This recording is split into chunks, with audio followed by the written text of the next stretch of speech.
네, 오늘부터 다음 주까지 두 번에 걸쳐서 우리가 성탄 말씀을 듣도록 하겠습니다. 오늘은 제목이 굉장히 중요합니다. 우리 제목 다시 한번 앞을 보시면서 크게 한번 읽어보겠습니다. 시작. 네, 성탄 소식이 소동을 일으킨다는 이제 내용인데요. 예, 왜 소동을 일으키는지 오늘 말씀을 한번 잘 들어보겠습니다. 이제 마태복음이죠. 마태복음 신약 성경의 첫 책입니다. 마태복음이 성탄 소식을 이렇게 전하면서 아기 예수님이 태어난 역사적 사건을 서술하면서 이렇게 시작합니다. 1절을 보시면, 자, 헤롯 왕 때라 그랬습니다. 그렇죠? 헤롯 왕이라는 중요한 이름이 나오죠. 그때 장소는 어디라고 그랬습니까? 예수께서 유대 베들레헴에서 나셨다고 그랬고요.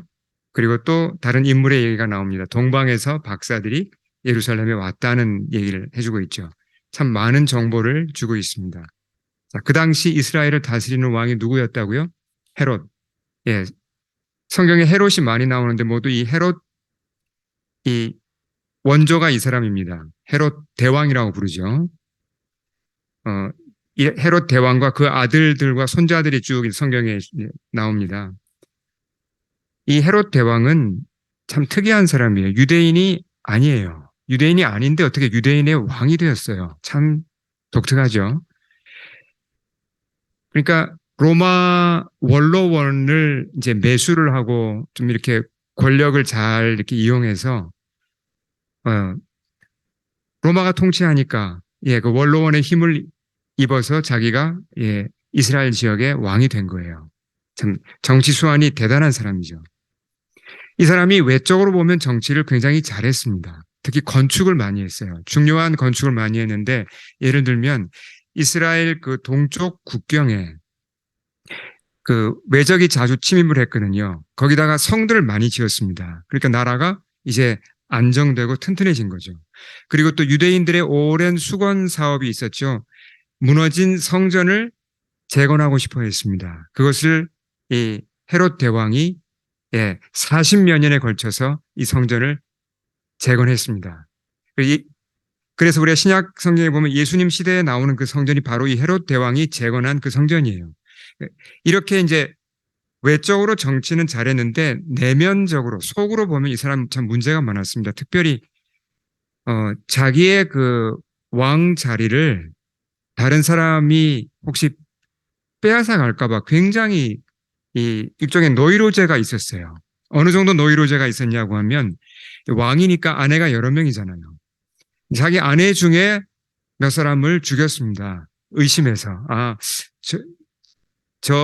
이제 좀 말을 하자면 이렇습니다. 저 여자가 누구랑 짜고 나를 헤아려 하는구나. 사형.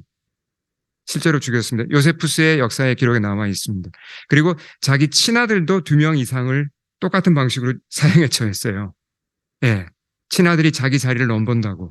진짜 넘본 거 같지도 않은데 그렇게 이제 의심해서 죽인 거예요. 참 비정한 사람이고 불행했다는 걸 알 수 있습니다. 늘 노심초사했어요. 자기 자리를 그 좌를 지키려고. 근데 겉으로는 굉장히 정치를 잘했습니다. 예. 그렇게 나라는 이제 어느 정도 잘 굴러가고 부강하고 뭐 이제 부강했다라기보다는 로마한테 이제 그래도 로마한테 수탈을 당하는 건 있었지만 그래도 어느 정도 나라가 이렇게 돌아갔다는 얘기죠. 이 무렵에 아주 특별한 일이 일어납니다. 1절 보시면 이제 누가 찾아왔다 그랬습니까? 동방으로부터 와이즈맨 박사들이 찾아왔습니다. 그리고 이 사람들이 한 말이 참 굉장히 또 특이한 말을 했어요. 뭐라고 그랬습니까? 누구를 찾아왔다 그랬죠? 유대인의 왕으로 나신 이가 어디 계시냐? 장소를 물었습니다. 어디서 나셨어요? 유대인의 왕이 어디서 태어나셨어요? 우리 유대인의 왕 만나러 저 멀리서 왔습니다. 근데 유대인의 왕이라는 표현은 유대인만을 위한 왕을 얘기하는 게 아닙니다. 이건 메시아의 다른 이름이죠. 그러니까 만민을 위한 구원자가 태어났는데 그분이 어디서 태어났느냐 이걸 물은 거예요. 예루살렘에 와서. 자, 그러니까 이 소식을 듣고 오늘 우리가 키버스라고 그랬습니다. 3절. 헤롯 왕이 소동했다고 그랬고 예루살렘 사람들도 소동했다고 그랬습니다. 여기서 이 단어 소동했다는 단어는 우리가 오늘 반드시 이해하고 넘어가야 될 단어입니다. 이게 이제 원어를 해석을 하면 영어 단어 세 가지로 풀 수 있습니다. 첫째는 troubled. ESV가 그렇게 번역을 했죠. Herod the king heard this, he was troubled. trouble 된 겁니다. 이게 소동했다. 두 번째는 disturbed. 이것도 당황하고 아주 불안해하는 걸 얘기합니다. 세 번째는 심지어 terrified라고 번역할 수 있어요. 굉장히 무서워한 겁니다. 네, 헤롯이 소동하고 놀란 건 이해할 수 있습니다. 왜 이 사람은 왜 놀란 거죠? 왕이 태어났다고? 그러면 나는 뭐야? 그 태어난 왕이 그럼 내 자리를 앞으로 뺐을 거 아니야? 이렇게 불안해하면서 소동하는 건 우리가 이해할 수 있습니다. 그렇죠. 근데 예루살렘 사람들은 왜 소동해요? 이게 이해가 안 가는 부분입니다. 누가 태어났다고 그랬습니까, 지금? 동방 박사의 말이 맞다면 메시아가 태어났잖아요. 구원자가 태어났으면 이스라엘 사람들이, 예루살렘 사람들이 어떤 반응을 보이는 게 당연합니까? 와, 메시아가 오셨구나. 드디어 오셨구나. 우리가 오랫동안 기다린 그 메시아가 드디어 오셨구나. 기뻐해야 마땅한 거 아닌가요? 근데 이 사람들은 지금 소동합니다. 이상하지 않아요? 그러니까 이 사람들이 왜 소동하는지 이걸 우리가 오늘 한번 그 이유를 찾아봐야 됩니다. 네, 굉장히 중요한 작업이에요. 자, 저를 따라서 한번 왜 예루살렘 사람들이 소동하는지를 한번 우리가 밝혀보고 이해해 보겠습니다. 사실 메시아가 탄생했다는 소식은 당연히 궁극적으로는 기쁜 소식이고 평화의 소식이 맞습니다. 근데 메시아의 탄생 소식에는요, 사람들을 동요하게 하고 불안하게 만드는 요소가 아주 강하게 들어 있습니다. 자, 예를 들어 볼게요. 아기 예수님의 탄생 소식을 구체적으로 가장 먼저 들은 사람이 누구죠? 마리아죠. 그렇죠. 마리아가 고향이 어딘지 혹시 기억나세요? 마리아가 어디 살고 있었죠? 나사렛. 그렇죠. 나사렛이라는 아주 작은 시골 마을에 살고 있었는데 10대였습니다. 그때는 10대에도 대부분 10대에 결혼을 했거든요. 근데 누구와 약혼을 했죠? 요셉과 약혼을 했습니다. 그리고 결혼을 기다리고 있었어요. 결혼을 준비하고 있었습니다. 그때 누가 찾아왔습니까? 잘 아는 스토리죠. 정말 크리스마스 스토리. 너무나 잘 알리는 스토리죠. 가브리엘 천사가 갑자기 마리아를 찾아옵니다. 그리고 이렇게 이제 인사를 하죠. 은혜를 받은 자여 평안할지어다. 주께서 너와 함께 하시도다. 근데 마리아의 반응이 어떠했습니까?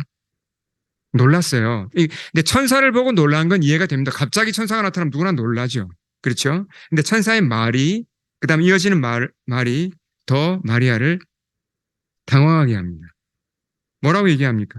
마리아야 무서워하지 말라. 내가 하나님께 은혜를 입었느니라. 자, 보라, 내가 잉태하여 아들을 낳으리니 그 이름을 예수라라. 아니, 이게 무슨 얘기입니까, 갑자기? 지금 약혼하고 결혼을 기다리는 사람한테 결혼도 안 했는데 임신할 거란 얘기를 한 겁니다.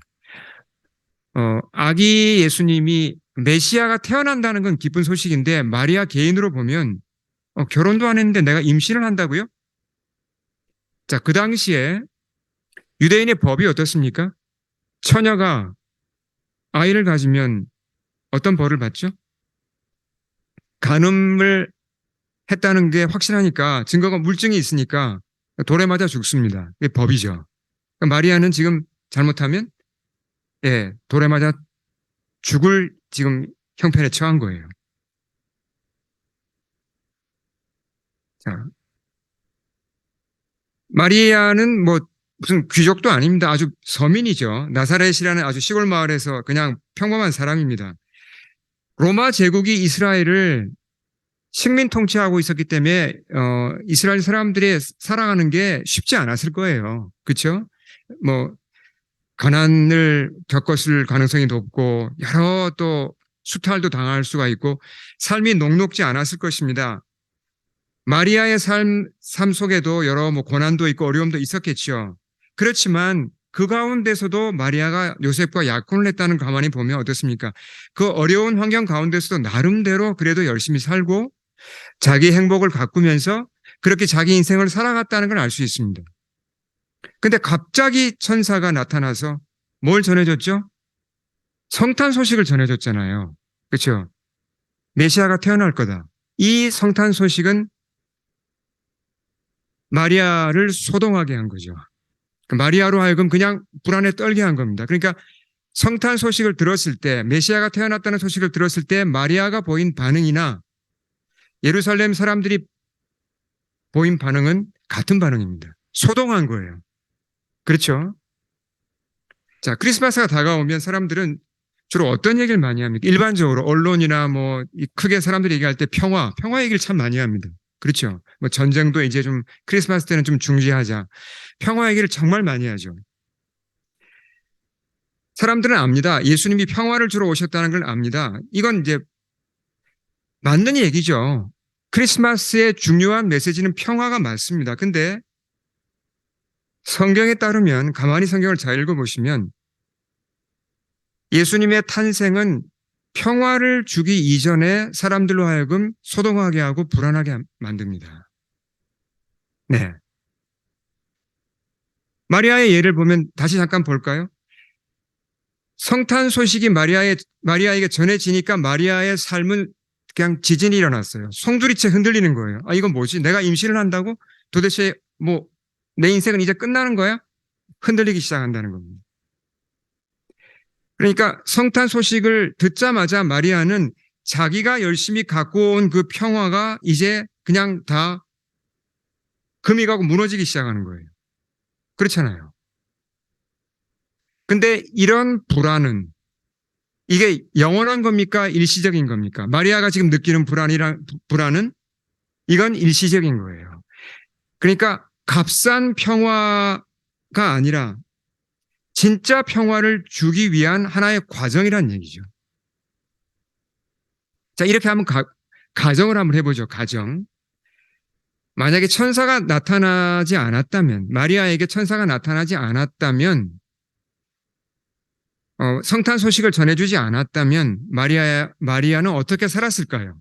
저는 이런 걸 참 좋아합니다. 이렇게 좀 상상해보고 좀 이렇게 이런 걸 좋아하는데, 자, 마리아에게 가브리엘 천사가 나타나지 않았다면 그냥 보통 사람으로 그럭저럭 살아갔을 겁니다. 요셉과 당연히 결혼식을 올렸겠죠? 뭐, 가정을 꾸리고 아이들도 태어나고 아내로서 엄마로서 한평생을 살아갔을 겁니다. 기쁜 일도 있고 슬픈 일도 있고 그렇게 보통 사람처럼 인생을 살아갔을 겁니다. 나이가 들고 결국은 이 땅을 이제 죽고 떠나겠죠. 자, 나름대로 마리아가 열심히 보람 있는 삶을 살 수도 있었을 것입니다. 그렇죠? 그렇지만 이렇게 살아갈 때, 다시 말해서 성탄의 소식을 모르고 살아갔을 때 마리아가 놓치게 되는 결정적인 것이 하나 있습니다.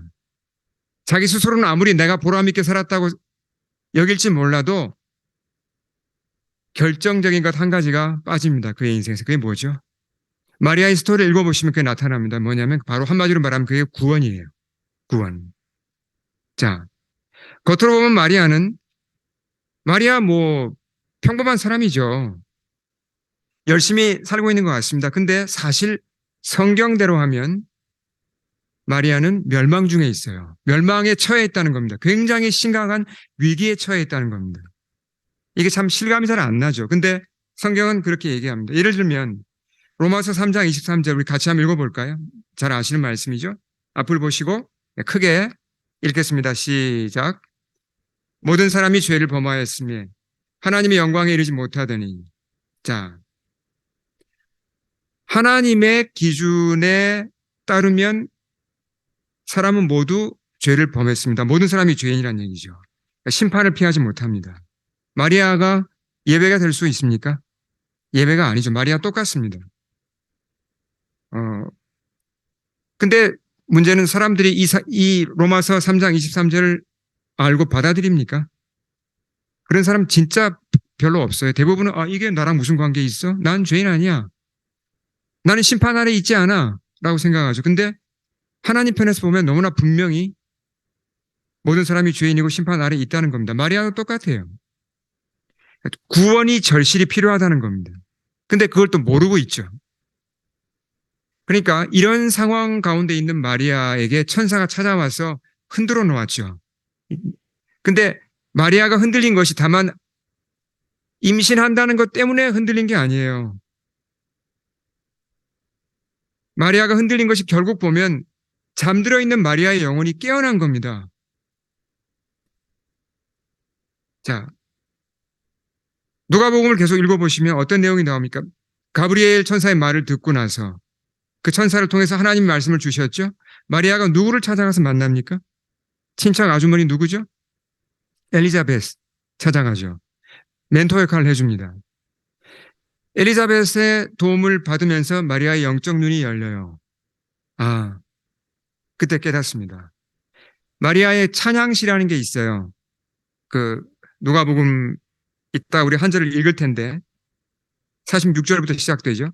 마리아의 찬양시를 가만히 우리가 읽어보면 마리아가 뭘 깨달았는지를 알 수 있습니다. 그걸 제가 한번 표현해 보겠습니다. 그러니까 마리아가 자기가 죄인인지 몰랐어요. 자기가 멸망 가운데인지 몰랐어요. 근데 천사의 방문을 받고 메시아가 태어난다는 소식을 들으면서 번쩍하고 깨달은 게 있습니다. 눈이 떠진 게 있습니다. 그걸 요약하면 이렇습니다. 내가 심각한 죄인이구나. 이대로 가면 멸망을 피하지 못하는구나. 정말 내게 구원자가 필요하구나. 이게 깨달아진 거예요. 그래서 그의 찬양시 우리 한번 읽어볼까요? 같이. 자, 앞을 보시면서 읽어보겠습니다. 우리 자매님들이 한번 읽어보겠습니다. 시작.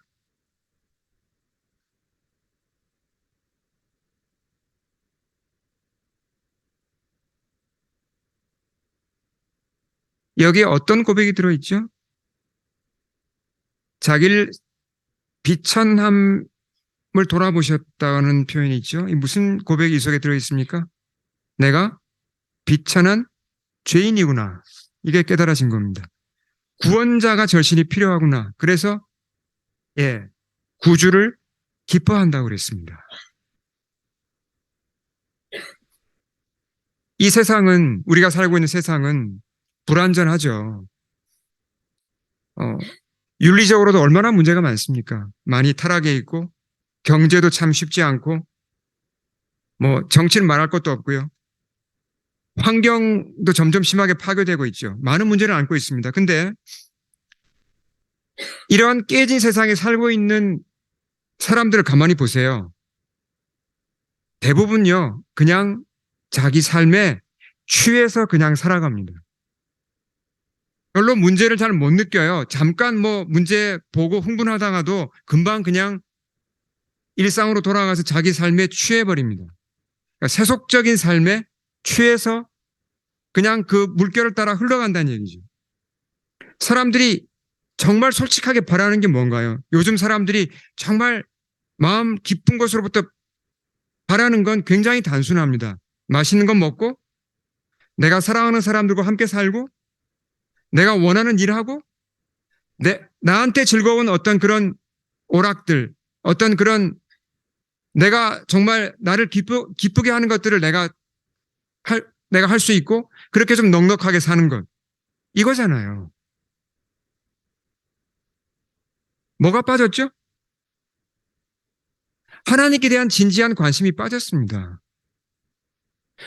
내가 절실히 구원이 필요한 자이구나. 이런 갈망이 별로 없어요. 왜죠? 실제로는 그런데 삶에 취해서 그걸 감각이 없는 거예요. 그러니까 그냥 이 세상에서 깨어진 세상에 살고 있으면서도 이 값싼 평화, 여기에 그냥 젖어 사는 겁니다.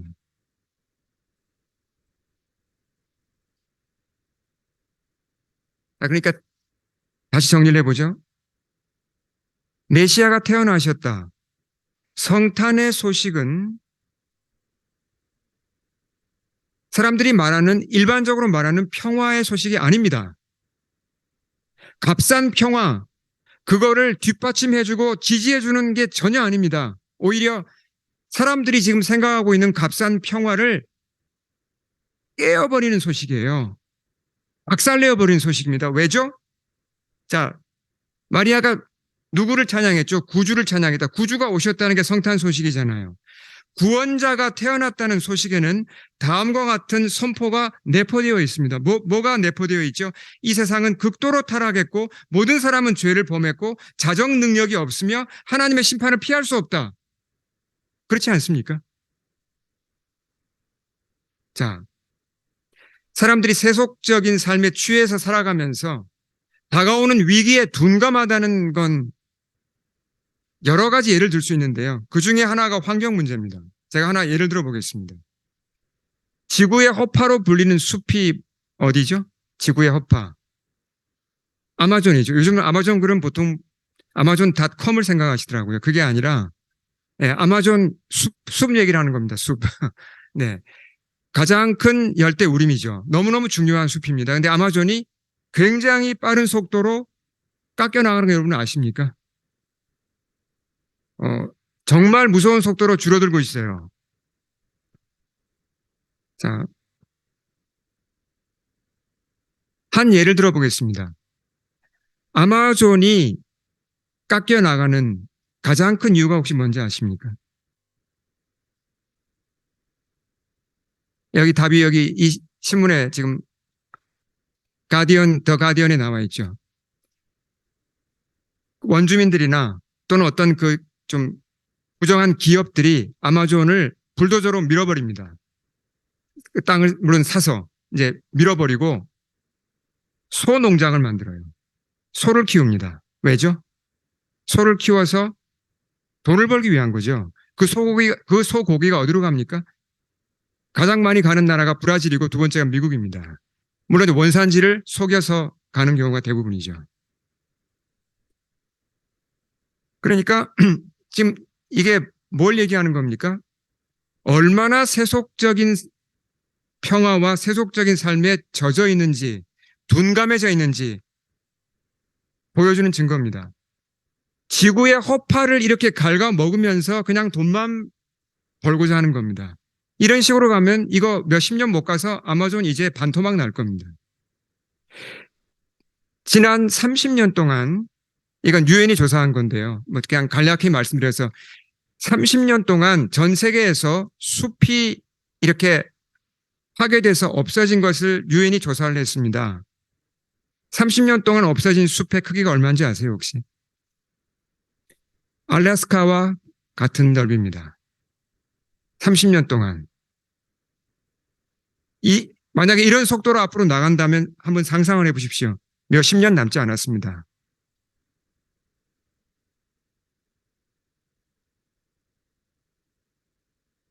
자, 예수님이 하신 말씀, 이 말씀을 한번 읽어보겠습니다. 앞을 보시고 우리 크게 한번 읽어보겠습니다. 시작.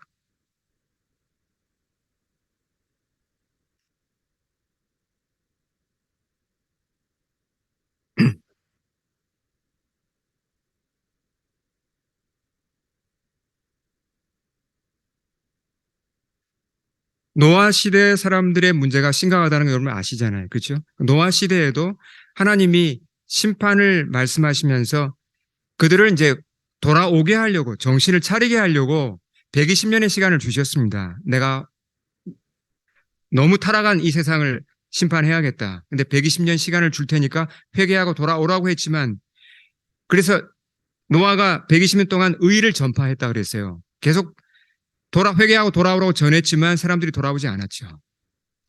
그냥 세상이 살만하다고 세상에 취해서 그냥 살아간 겁니다. 그걸 기초로 예수님이 이 말씀을 하신 겁니다. 마태복음에서. 자, 무슨 얘기입니까? 먹고 마시는 게 나쁘다는 얘기입니까? 아니죠. 장가가고 시집 가는 게 나쁘다는 얘기가 아니잖아요. 다 좋은 겁니다. 근데 문제는 뭐죠? 먹고 마신다는 건 결국 우리 일상생활이죠.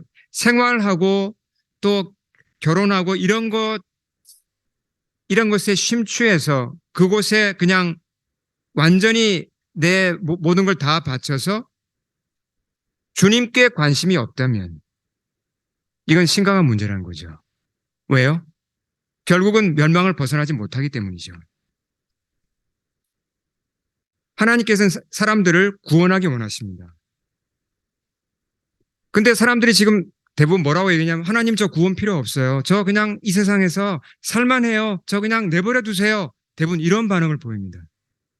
세상이 불완전하지만 나름대로 그냥 저 여기서 그냥 재밌게 살 수 있으니까 저 그냥 터치하지 마세요. 그냥 필요한 도움이나 주세요. 이런 반응을 보인다는 거죠. 근데 실상은 그렇지 않습니다. 마치 그냥 우리가 감기 환자, 독감 환자인 경우, 그냥 독감이니까 이거 시간 지나면 나으니까 저 그냥 알아서 할게요. 실제로 그 사람이 심각한 암에 걸렸다면 어떻게 됩니까? 병원에 데려와서 더 늦기 전에 수술을 하든지 무슨 조치를 취해야 되지 않습니까? 정신을 흔들어서 깨워야죠. 그게 아니라고 지금 당신 이대로 가면 망한다고 흔들어 깨워야 되는 거죠. 그것이 흔들어 깨우는 작업이 뭐냐면 성탄 소식입니다. 자, 복음서를 보시면 우리 마태복음이나 누가복음 이렇게 보시면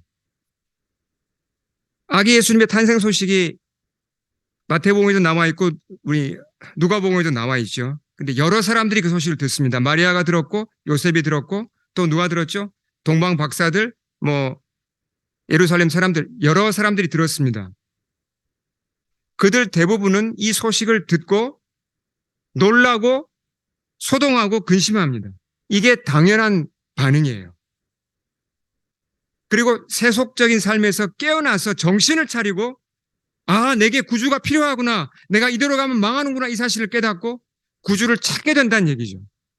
그 그림을 우리한테 보여주는 겁니다. 그게 굉장히 중요한 성탄의 메시지예요. 자, 동방 박사들을 조금만 더 생각해 보겠습니다. 자세한 건 모르지만 이 사람들이 상당히 고위직에 있었다는 건 대부분의 학자들이 그렇게 동의를 하죠. 근데 어느 날 저쪽 동방에서 별을 관찰하다가 메시아의 별을 발견했습니다.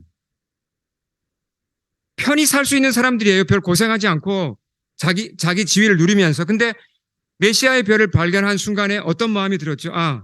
메시아가 태어나시는구나. 저 별을 따라가서 메시아를 만나야겠다는 소원이 강하게 들어왔습니다. 근데 그렇게 하려면 어떻게 해야 됩니까? 그 별을 따라가서 메시아 만나려면 어떻게 해야 되죠? 시간을 엄청나게 많이 바쳐야 됩니다. 돈을 들여야 됩니다. 위험을 무릅써야 합니다.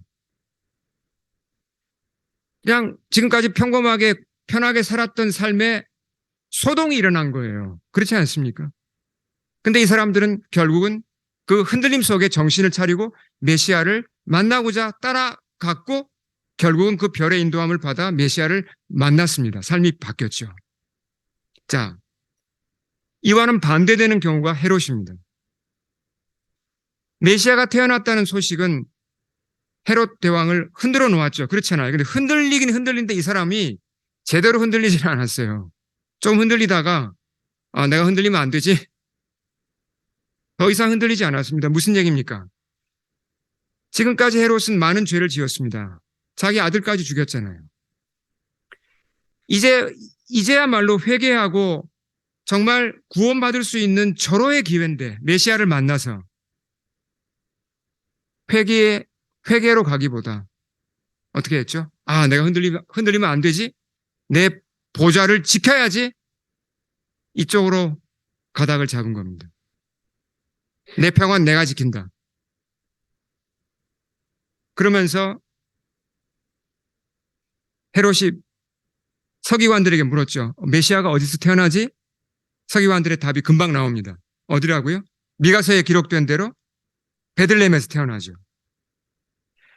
이 예언이 약 700여 년 전에, 그때로부터 700여 년 전에 예언이 주어진 거고 그 예언대로 지금 이루어지고 있는 게 눈앞에 보이는데도 불구하고 헤롯은 감각이 없어요.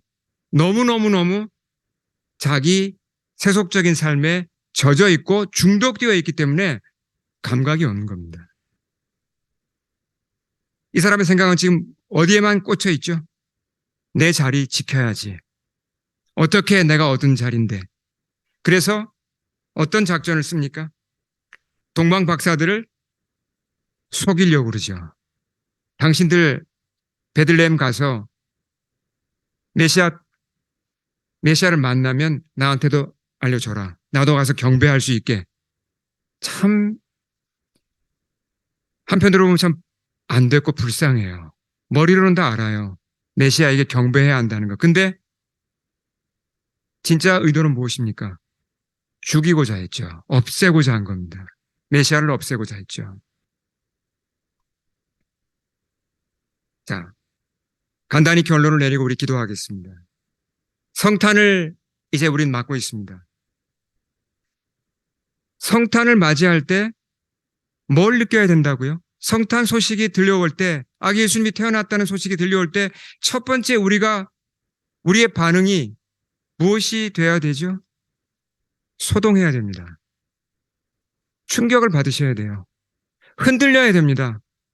구주가 태어났다고? 그럼 내가 죄인이란 얘기 아닌가? 내가 멸망 가운데 있다는 얘기가 아닌가? 정신이 번쩍 들어야 됩니다. 세속적인 평화에서 깨어나야 됩니다. 그리고 회개하고 이 구주를 붙잡아야죠.